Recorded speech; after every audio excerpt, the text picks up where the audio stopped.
तो गाइज आज ना हम लोग एक बहुत ही ज्यादा प्यारी एनिमे स्टोरी देखने वाले हैं। इस एनिमे ने मेरे को इतना ज्यादा मोटिवेट किया था कि मैं क्या बताऊं। एनिमे स्टार्ट होती है एंड हम एक बहुत ही छोटे से लड़के को देखते हैं जिसका नाम बोजी होता है, जो होता तो 10 साल का है लेकिन इसकी बॉडी 4 साल के बच्चे के बराबर होती है। ये ना तो बोल सकता है ना सुन सकता है, इतना ज्यादा वीक होता है कि एक तलवार भी नहीं उठा सकता और इसीलिए सारे के सारे लोग इसका मजाक उड़ाते हैं। ये चाहे जितना ट्रेनिंग कर ले, जितना एक्सरसाइज कर ले, लेकिन ये अपनी ताकत को बढ़ा नहीं सकता। और इसके पीछे एक बहुत बड़ा रीजन होता है जो कि हमें आगे पता चलता है। ये पूरी दुनिया के द 7 स्ट्रॉन्गेस्ट किंग बॉस का बेटा होता है और इसकी मम्मी एक जायंट थी जो बचपन में ही खत्म हो गई थी। मतलब समझ रहे हो, इसके दोनों मम्मी पापा बहुत ही ज्यादा स्ट्रॉन्ग थे लेकिन ये बेचारा इतना वीक, इतना छोटा, ना सुन सकता है ना बोल सकता है, एक तलवार तक नहीं उठा सकता। लेकिन इसका सपना वो होता है दुनिया का द स्ट्रॉन्गेस्ट किंग बनना। और क्या ये दुनिया का द स्ट्रॉन्गेस्ट किंग बन पाएगा, ये तो हमें आगे पता चलेगा। Hello guys and welcome back है तुम्हारे फेवरेट चैनल एनिमेडी पे। एनिमे स्टार्ट होती है, हम हमारे बोजी को देखते हैं जो ऐसे ही अपने किंगडम के बाहर एक जंगल में घूम रहा होता है। तभी इसके सामने शैडो क्लैन का कागे आ जाता है जो किसी तरह लूटपाट चोरी चपाटी करके अपना पेट भरता है। ओए तू कौन है बे,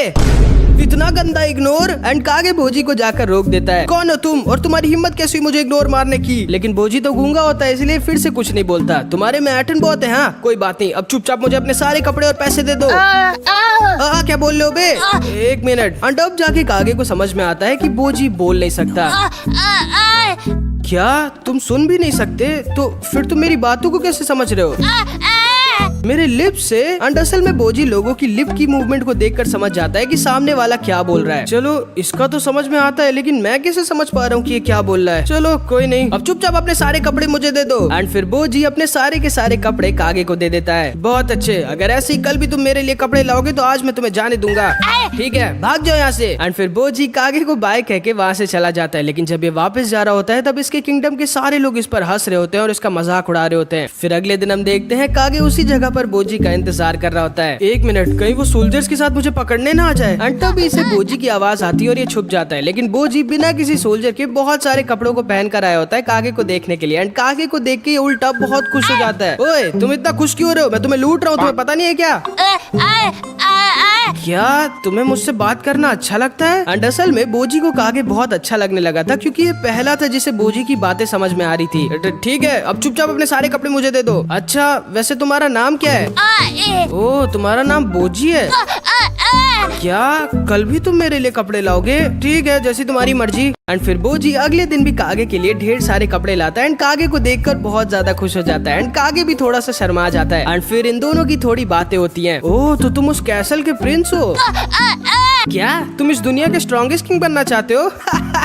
एंड कागे बोजी के ऊपर हंसने लगता है लेकिन बोजी इससे कहता है नहीं, तुम देखना मैं एक दिन इस दुनिया का स्ट्रॉन्गेस्ट किंग जरूर बनूंगा। एंड कागे एकदम शॉक्ड रह जाता है कि भले ही बोजी इतना ज्यादा वीक है लेकिन उसे अपने ऊपर पूरा भरोसा है कि वो एक दिन द स्ट्रॉन्गेस्ट किंग जरूर बनेगा। एंड फिर बोजी वहाँ से जाने लगता है लेकिन इस बार कागे इसका पीछा करता है। और आज जब कागे इसका पीछा करता है तो इसे पता चलता है कि इसकी वजह से लोग बोजी को कितना ज्यादा परेशान करते हैं और चिढ़ाते हैं, क्योंकि इन लोगों को पता नहीं होता कि बोजी को लोगों की बातें समझ में आती है। लेकिन फिर भी बोजी हमेशा हंसता रहता है और वापस अपने कैसल लौट जाता है। एंड तभी हम देखते हैं बोजी की सौतेली मम्मी और द बिग 4 नाइट्स को, जो इस किंगडम के द स्ट्रॉन्गेस्ट नाइट्स होते हैं। हाँ आज फिर तुम्हें किसी ने लूट लिया। डोमस कल इसका पीछा करो और देखो रोज रोज कौन इसे लूट रहा है। एंड बोजी तुरंत ही इन सारे लोगों से साइन लैंग्वेज बोलता है कि असल में उसके सारे कपड़े फट गए थे इसीलिए वो उन्हें फेंकाया। तुम कितने ज्यादा लापरवाह हो बोजी, तुम्हें डाइडा से कुछ सीखना चाहिए। डोमस अब जो मैं तुमसे बोलने जा रही हूँ उसे ट्रांसलेट मत करना। मेरा बेटा डाइडा इससे 100 गुना अच्छा और अगला किंग वही बनेगा, ये तो कभी नहीं। एंड असल में बोजी की सौतेली मम्मी हीलिंग को पता नहीं होता कि बोजी को इसकी भी सारी बातें समझ में आती है। एंड फिर हीलिंग वहाँ से चली जाती है। तभी डोमस बोजी से बोलता है प्रिंस बोजी आपको किंग बॉस ने बुलाया है। फिर बोजी अपने कमरे में चला जाता है और कागे भी इसके पीछे पीछे आ जाता है और देखता है कि बोजी रो रहा होता है, क्योंकि भले ही ये हमेशा स्माइल करता रहता है लेकिन इसको भी बुरा लगता है इन सारे लोगों को और इसकी खुद की मम्मी की बातों का। एंड फिर बोजी अपने आंसू पोंछ के वहाँ से चला जाता है। कागे भी इसके पीछे जाने लगता है लेकिन तब इसे बिग 4 नाइट्स में से एक नाइट बेबीन पकड़ लेता है जिसके पास स्नेक कंट्रोल की पावर होती है। तुम तो असैसिन शैडो किलर क्लैन से हो ना, तुम लोग तो खत्म हो चुके थे, यहाँ क्यों आए हो, किसे मारना है। एंड फिर इधर हम बोजी को देखते हैं जो अपने पापा किंग बॉस के पास आ जाता है। एंड बहुत टाइम पहले की बात थी, एक विलेज पर ढेर सारे ज़ॉम्बीज ने अटैक कर दिया था। सारे लोग बहुत डर गए थे क्योंकि उन्हें लगा था वो नहीं बच सकते। लेकिन तभी अचानक से बॉस वहाँ पर आ जाता है और अकेले सारे मॉन्स्टर्स को मार के इस विलेज को बचा लेता है। एंड फिर ये सारे विलेज के लोग किंग बॉस को उस विलेज का किंग बना देते हैं। एंड इस तरह किंग बॉस ने बॉस किंगडम की स्थापना की थी जिसका प्रिंस हमारा बोजी है। बोजी मुझे इस बात से कोई फर्क नहीं पड़ता कि तुम्हें कोई 3 दिन से लूट रहा है, मुझे इस बात से फर्क पड़ता है कि तुम उन्हें लूटने दे रहे हो। एंड असल में किंग बॉस की तबीयत बहुत खराब होती है एंड इनके पास ज्यादा टाइम नहीं बचा होता। इधर आओ बोजी, तुम बिल्कुल तुम्हारी मम्मी की तरह दिखते हो, इसीलिए मैं तुम्हें डांट नहीं पाता। बोजी तुम्हें स्ट्रॉन्ग बनना होगा क्योंकि तुम्हें ही मेरे बाद इस किंगडम का किंग बनना है। डोमस बोजी की ट्रेनिंग बढ़ा दो, ये तुम्हारी जिम्मेदारी है बोजी को एक स्ट्रॉन्ग वॉरियर बनाने की। एंड फिर इधर हम देखते हैं कागे किसी तरह बेबीन से पीछे छुड़ाकर भाग जाता है। जाओ ढूंढो उसे, वो बहुत ज्यादा खतरनाक है। एंड फिर इधर हम देखते हैं डोमस फिर से बोजी को ट्रेनिंग दे रहा होता है, लेकिन चाहे जितना डोमस बोजी को ट्रेनिंग दे दे बोजी स्ट्रॉन्ग होता ही नहीं। इसीलिए इसी चीज से डोमस बहुत ज्यादा फ्रस्ट्रेट हो गया होता है एंड तभी वहाँ पर बोजी का छोटा भाई डाइडा आ जाता है एंड ये भी काफी स्ट्रॉन्ग होता है क्योंकि आखिर में ये भी तो किंग बॉस का ही बेटा है ना। डोमस मैं मेरे भैया के साथ लड़ना चाहता हूँ। अरे नहीं नहीं सर डोमस, प्रिंस बोजी अभी बहुत वीक है, वो आपको टक्कर नहीं दे सकते। ठीक है फिर तुम आ जाओ। जिसको सुन के डोमस थोड़ा सा शॉक रह जाता है। तुम्हें शायद पता नहीं होगा डोमस, लेकिन मैं आज ही कमांडर एरविन को हरा के आया हूँ। एंड डाइडा के कॉन्फिडेंस को देख के डोमस इससे लड़ने के लिए तैयार हो जाता है। डाइडा के चेहरे को देखकर डोमस को किंग बॉस के पुराने दिनों की याद आ जाती है एंड तभी डाइडा डोमस के ऊपर अटैक कर देता है। एंड भले ही डाइडा भी 7 साल का था, लेकिन डाइडा बहुत स्ट्रॉन्ग होता है एंड डोमस को भी डाइडा के साथ लड़ने में बहुत मजा आ रही होती है। ये दोनों साथ में लड़ रहे होते हैं एंड इन दोनों को साथ में लड़ता देख बोजी को भी लड़ने का बहुत मन करने लगता है। एंड भले ही डाइडा स्ट्रॉन्ग होता है, लेकिन डोमस किंगडम का बेस्ट स्वॉर्ड्समैन होता है, तो इसीलिए ये डाइडा को हरा देता है एंड डाइडा बहुत गुस्सा हो जाता है। लेकिन डोमस डाइडा की स्वॉर्ड स्किल से बहुत ज्यादा इम्प्रेस्ड हो गया होता है एंड इसीलिए डोमस हमेशा से बोजी को नहीं बल्कि डाइडा को ही ट्रेन करना चाहता था। लेकिन डाइडा को असल में बेबीन ट्रेन करता है। लेकिन तभी हम देखते हैं बोजी अपनी तलवार को लेकर डाइडा के सामने खड़ा हो जाता है एंड बोजी असल में डाइडा से लड़ना चाहता था। पूरे के पूरे कैसल में शोर मच जाता है कि प्रिंस डाइडा और प्रिंस बोजी आपस में लड़ने वाले हैं। सारे के सारे सोल्जर्स, बेबीन, हीलिंग, एपिस, यहाँ तक कि कागे, सब के सब वहाँ पर बोजी और डाइडा का मैच देखने आ जाते हैं। लगता है आज प्रिंस बोजी का पिटने का मन है। क्या लगता है कौन जीतेगा? पागल हो क्या? प्रिंस डाइडा ने आज ही कमांडर एरविन को हराया और प्रिंस बोजी तो इतने वीक है, तुम जानते हो। पक्के से आज प्रिंस डाइडा ही जीतेंगे। भैया ये मत सोचना कि तुम इतने वीक हो तो मैं जरा सा भी होल्ड बैक करूंगा।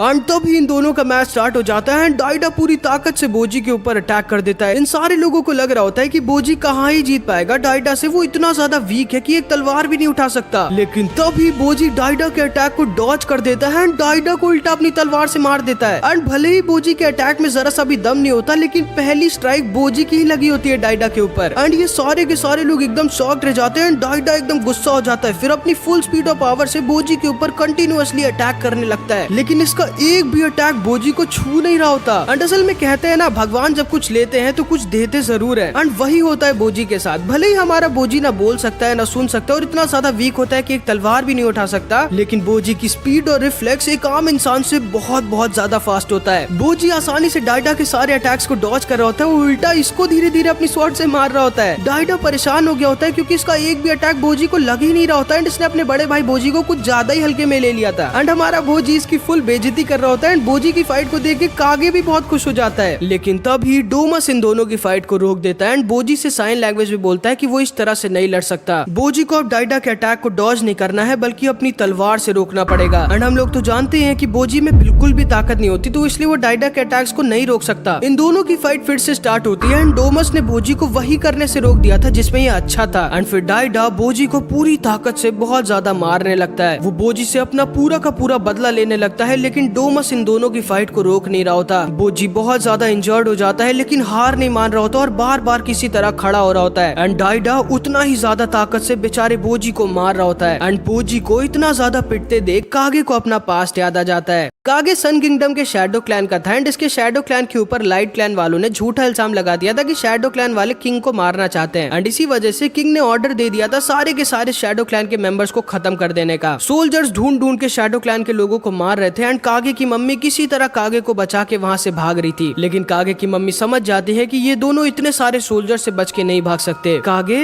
तुम्हें यहाँ से अकेले उस पॉइजन फॉरेस्ट में जाना होगा। नहीं, मैं आपको छोड़ के नहीं जाऊंगा। चिंता मत करो कागे, तुम्हारी मम्मी इन सारे लोगों को पहले सबक सिखाएगी, फिर तुमसे आके उस पॉइजन फॉरेस्ट में मिलेगी। पक्का? हाँ पक्का। अब जाओ कागे और अपना ख्याल रखना। एंड कागे की मम्मी जानती थी कि वो आखिरी बार कागे को देख रही है। एंड कागे पॉइजन फॉरेस्ट की तरफ जाने लगता है। वो देखो एक वहाँ पर भाग के जा रहा है, मैं तुम लोगों को उसके पास भी नहीं जाने दूंगी। ओह, तो तुम्हें लगता है तुम हम सबको अकेले रोक सकती हो माया? जिरेन, तुमने किंग से झूठ क्यों बोला कि हम उन्हें मारना चाहते हैं? ये तो ऑब्वियस है माया, क्योंकि मुझे तुम लोगों से नफरत है। एंड इधर हम कागे को देखते हैं जो अपने खिलौने को लेकर पॉइजन फॉरेस्ट की तरफ भाग रहा होता है। एंड ये खिलौना कागे की मम्मी ने कुछ ही दिन पहले कागे को उसके सेकंड बर्थडे पर दिया था। कागे के पीछे ढेर सारे सोल्जर्स पड़े होते हैं एंड तभी इसके सामने कोई लोग आ जाते हैं एंड फिर इधर हम कागे की मम्मी को देखते हैं जो अपनी आखिरी सांस तक इन सोल्जर से लड़ती है ताकि कागे अपनी जान बचाकर भाग सके। अपना ख्याल रखना कागे। एंड फिर इधर हम कुछ सोल्जर्स को देखते हैं जो कागे को ढूंढ रहे होते हैं। आप लोगों ने एक शैडो क्लैन के बच्चे को देखा है क्या? एंड तभी ये बच्ची जिसका नाम पॉइज होता है वो उल्टी तरफ पॉइंट कर देती है एंड कागे को असल में इस बच्ची ने अपने खिलौने के अंदर छुपा लिया था। ये सोल्जर्स उधर ही की तरफ जाने लगते हैं लेकिन तभी कागे को उसकी मम्मी जिरेन के भाले में लटकी हुई दिख जाती है एंड कागे जोर जोर से रोने और चिल्लाने लगता है एंड कागे को बचाने के लिए ये लड़की भी जोर जोर से चिल्लाने लगती है, जाओ यहाँ से तुम लोग, लेडी बॉयज को इतने सारे मरे हुए शैडो क्लैन के मेंबर्स को देखकर डर लग रहा है। एंड ये सोल्जर्स फिर वहाँ से चले जाते हैं और ये बच्ची किसी तरह कागे को बचा लेती है एंड फिर कागे कई दिनों तक अकेले पॉइजन फॉरेस्ट में भटकता है। फिर वो बो किंगडम में आ जाता है। कागे ने बहुत दिनों से कुछ नहीं खाया होता है, उसे बहुत ज्यादा भूख लगी होती है, इसीलिए ये बेचारा इसके पास जो एक लौती चीज इसकी मम्मी की बची हुई थी, एक खिलौना, उसके बदले सिर्फ एक एप्पल को लेकर भागने लगता है। लेकिन ये दुकान वाले इसे पकड़ लेते हैं और फिर इसे बहुत मारते हैं। ये कोने में पड़ा होता है और मरने ही वाला होता है लेकिन तभी एक आदमी इसे अपना बचा कुचा खाना दे देता है जिससे कागे की जान बच जाती है। लेकिन ये आदमी असल में एक बहुत बुरा इंसान होता है। ये कागे से अपने सारे काम करवाने लगता है, यहाँ तक कि कागे से चोरी भी करवाता है और बदले में इसको अपना बचा कुचा खाना दे देता है। लेकिन तब भी कागे से बहुत ज्यादा प्यार करने लगता है क्योंकि कागे के लिए यही एक इंसान था जो अब सब कुछ था। लेकिन एक दिन इस इंसान को एक पोस्टर दिखता है जिसमें कागे का नाम लिखा हुआ था और लिखा हुआ था कि जो भी कागे को पकड़वाने में किंग की मदद करेगा उसे किंग बहुत ज्यादा पैसे देंगे। एंड ये बिना कुछ सोचे समझे ढेर सारे सोल्जर्स को अपने घर लेकर आ जाता है लेकिन कागे किसी तरह अपनी जान बचाकर भाग जाता है। ये आदमी फिर एक होटल में जाता है पार्टी करने के लिए लेकिन इस आदमी की एक दूसरे आदमी से लड़ाई हो जाती है जो अपने चाकू को इसके सीने में घुसेड़ देता है। ये आदमी मरने वाला होता है लेकिन ये देखता है किसी को कुछ फर्क नहीं पड़ रहा होता, कोई भी इसकी मदद करने के लिए आगे नहीं आ रहा होता सिवाय कागे के जो इस आदमी के लिए रो रहा होता है। ये समझ जाता है कि इसने कितनी बड़ी गलती की थी एंड फिर ये वहीं पर खत्म हो जाता है। फिर कागे वहाँ से रोते रोते चला जाता है और चोरी और लूटपाट करके अपना पेट भरने लगता है। कई साल बीत जाते हैं एंड फिर एक दिन कागे हमारे बोजी से मिलता है, वो पहला अच्छा इंसान जो कागे से बिना कुछ लिए इसको इतना कुछ दे रहा था। एंड इसीलिए बोजी को कागे इतना ज्यादा पिटते हुए देखा नहीं जाता एंड डाइडा को रोकने के लिए इतने सारे सोल्जर्स के बीच बोजी को बचाने के लिए जाने लगता है। लेकिन तभी ऊपर से एपिस इन दोनों की फाइट को रोक देता है।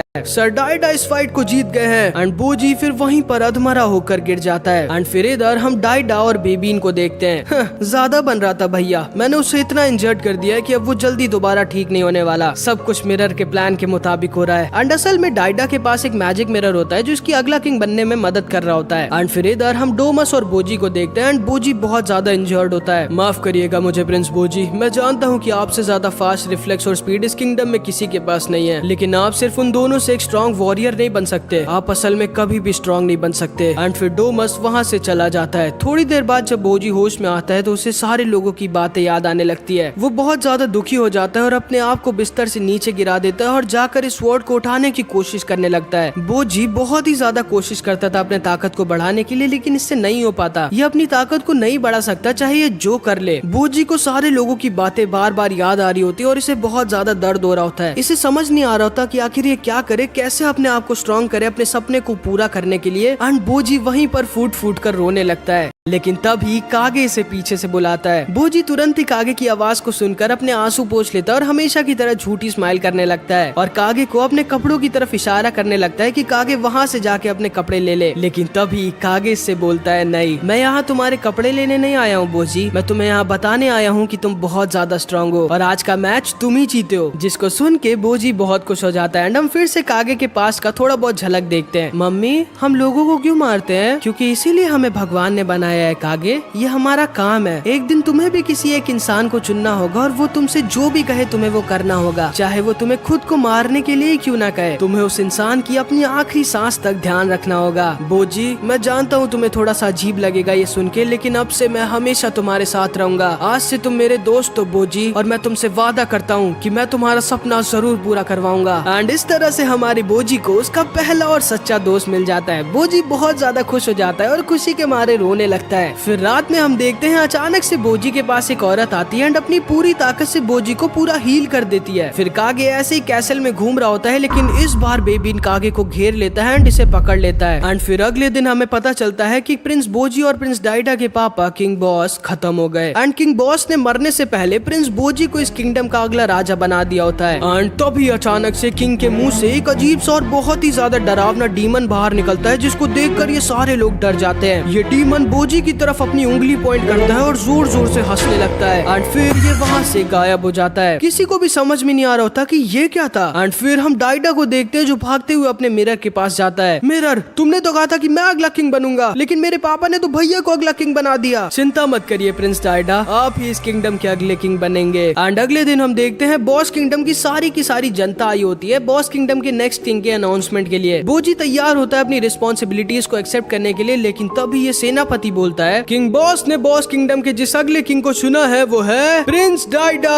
एंड बोजी एकदम शॉक्ड रह जाता है क्योंकि किंग ने तो इसको अगला राजा चुना था। एंड असल में हीलिंग ने सीक्रेटली एक मीटिंग रखी थी बोजी को नहीं बल्कि डाइडा को अगला किंग बनाने के लिए, जिसके लिए वोटिंग भी हुई थी, जिसमें सिर्फ और सिर्फ आपिस और सैंडिनो ने बोजी को वोट दिया था। बाकी इन सारे लोगों ने डाइडा को अगला किंग बनाने के लिए वोट दिया था। एंड बेचारा बोजी तो बोल भी नहीं सकता, तो वो सबको सच भी नहीं बता सकता। इसीलिए हीलिंग की वजह से बोजी नहीं बल्कि डाइडा बॉस किंगडम का अगला किंग बन जाता है। बोजी वहाँ से रोते रोते भाग जाता है। एंड फिर इधर हम कागे को देखते हैं जो जेल में बंद होता है, लेकिन ये किसी तरह अपने आप को काट देता है और उस जेल से भागने लगता है। लेकिन फिर से बेबीन इसको पकड़ लेता है। मैं आखिरी बार तुमसे पूछ रहा हूँ, आखिर किसको मारने आए हो तुम यहाँ? अरे यार मैं सच बोल रहा हूँ, मैं किसी को यहाँ मारने नहीं आया हूँ, मैं बस बोजी की मदद करना चाहता हूँ, मैं उसका दोस्त हूँ। जिसको सुन के बेबीन एकदम शॉक्ड रह जाता है। एंड फिर बेबीन बोजी के पास जाता है और बोजी से कह देता है कि कागे एक बहुत लंबी जर्नी पर चला गया है और अब वो बोजी से कभी नहीं मिलेगा। जिसको सुन के बोजी और ज्यादा दुखी हो जाता है, लेकिन बोजी को यकीन नहीं होता कि कागे ऐसा कर सकता है। तो तुरंत ही बोजी मित्सुमाटा के पास जाता है, एक टू हेड स्नेक जिसकी बोजी ने बचपन में जान बचाई थी और इसके पास सारे क्वेश्चंस के आंसर होते हैं। एंड मित्सुमाटा बोजी को बता देता है कि कागे बेबीन के ही पास था। एंड बेबीन ने कागे को एक बहुत ही इंपॉर्टेंट और बड़ा मिशन दिया है जिसके बारे में मित्सुमाटा बोजी को नहीं बता सकता। एंड फिर मित्सुमाटा बोजी से कहता है आप चिंता मत करिए सर बोजी, कागे एकदम सेफ है और आप उससे जरूर जल्दी ही मिलेंगे। एंड फिर इधर हम डाइडा और बेबीन को देखते हैं। मैं जानता हूँ बेबीन की आपिस और सैंडिनो ने मेरे खिलाफ वोट किया था, जिसको सुन के बेबीन एकदम शॉक्ड रह जाता है। इसीलिए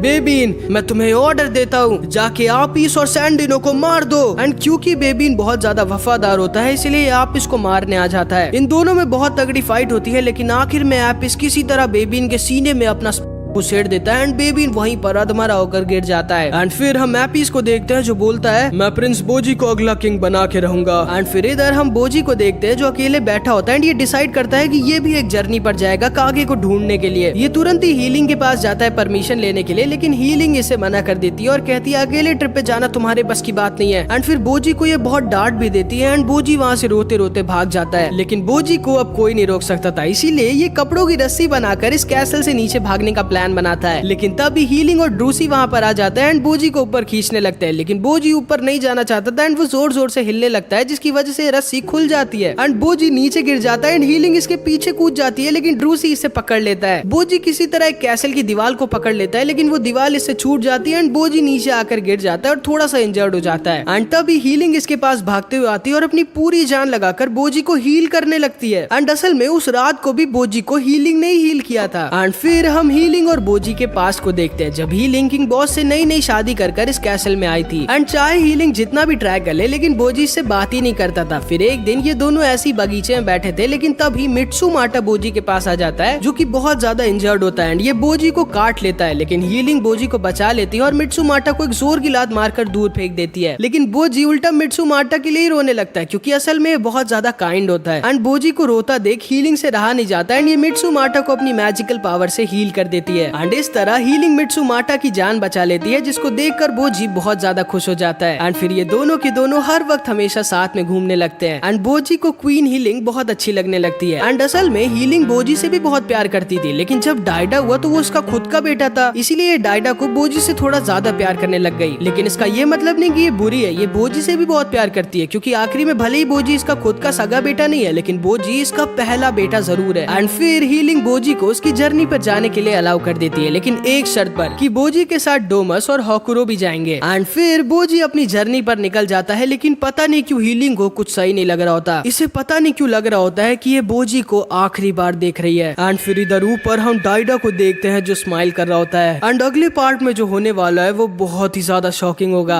एंड यहाँ पर हमारी इस मास्टरपीस एनिमे का पार्ट 1 खत्म हो जाता है। मैं बता दे रहा हूँ भाई, पार्ट 2 बहुत ही ज्यादा मस्त होने वाला है, जो कि तब आएगा जब इस वीडियो पे 1000 कमेंट्स आ जाएंगे। तो कुछ भी कमेंट जरूर से कर देना। पार्ट 21 भी जल्दी आने वाला है, बस थोड़ा सा काम बचा है उसके ऊपर, ठीक है? तो उसके लिए भी तैयार है ना। मिलते हैं अगली वीडियो में, तब तक के लिए अपना ख्याल रखना। Bye bye.